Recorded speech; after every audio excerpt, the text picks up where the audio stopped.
What I'd like to show you today is something in the way of an experiment. Today's its debut. It's a demonstration of augmented reality. And the visuals you're about to see are not pre-recorded. They are live and reacting to me in real time. I like to think of it as a kind of technological magic. So, fingers crossed, and keep your eyes on the big screen.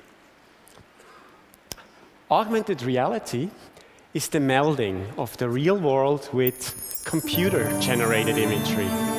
It seems the perfect medium to investigate magic and ask why in a technological age we continue to have this magical sense of wonder. Magic is deception, but it is a deception we enjoy. To enjoy being deceived, an audience must first suspend its disbelief. It was the poet Samuel Taylor Coleridge who first suggested this receptive state of mind. I try to convey a semblance of truth in my writing, to produce for these shadows of the imagination a willing suspension of disbelief that, for a moment, constitutes poetic faith. This faith in the fictional is essential for any kind of theatrical experience. Without it, a script is just words. Augmented reality is just the latest technology. And sleight of hand is just an artful demonstration of dexterity. We are all very good at suspending our disbelief. We do it every day while reading novels, watching television, or going to the movies. We willingly enter fictional worlds where we cheer our heroes and cry for friends we never had. Without this ability, there is no magic. It was Jean-Robert Houdin, France's greatest illusionist, who first recognized the role of the magician as a storyteller. He said something that I've posted on the wall of my studio. A conjurer is not a juggler. He is an actor playing the part of a magician. Which means magic is theater, and every trick is a story. The tricks of magic follow the archetypes of narrative fiction.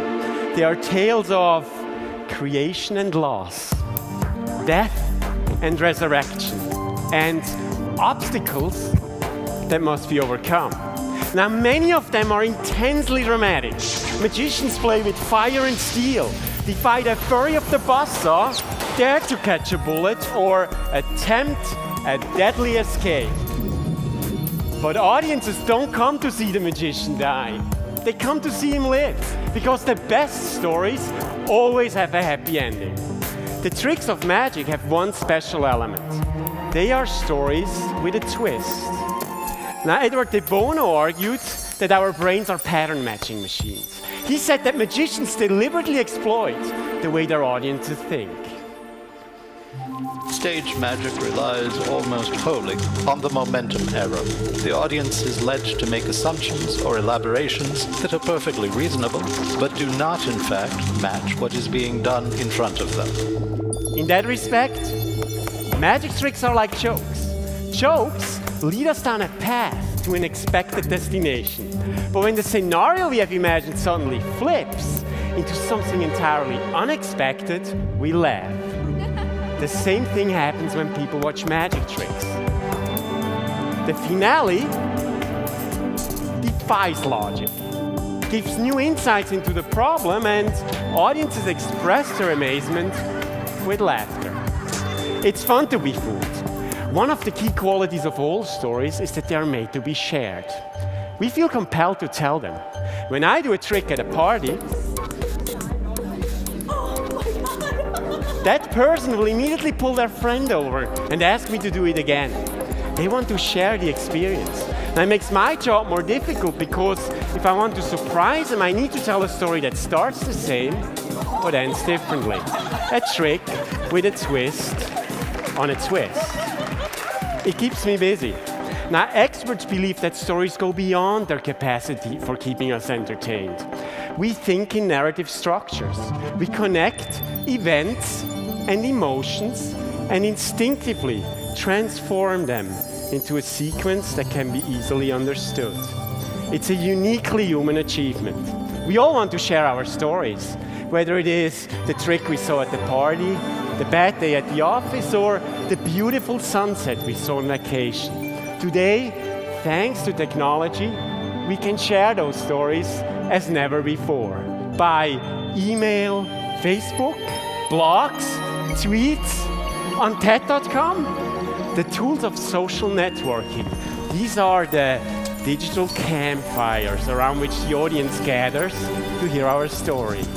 We turn facts into similes and metaphors, and even fantasy. We polish the rough edges of our lives so that they feel whole. Our stories make us the people we are, and sometimes the people we want to be. They give us our identity and a sense of community. And if the story is a good one, it might even make us smile. Thank you.